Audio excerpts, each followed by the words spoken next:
Get ready with me for Saraswati পুজো। তো আজকে ভাবলাম যে চলো একটা গেট রেডি উইথ মি করি। তারপর দেখো টুক করে শাড়িটা চেঞ্জ করে চলে আসলাম আমরা দুজনে।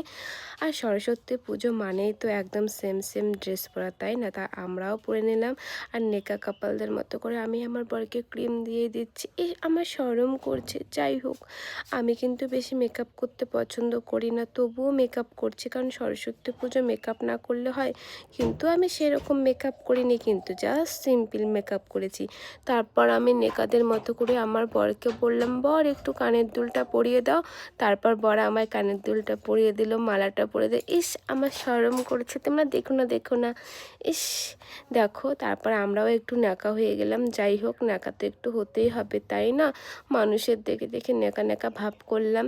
তারপরে আমরা দুজনে রেডি কমপ্লিট। তারপর একটা বরকে চুমু খেয়ে নিলাম। তো চলো চলো, টাটা টাটা টাটা। আমার লজ্জা করছে, শরম করছে, টাটা।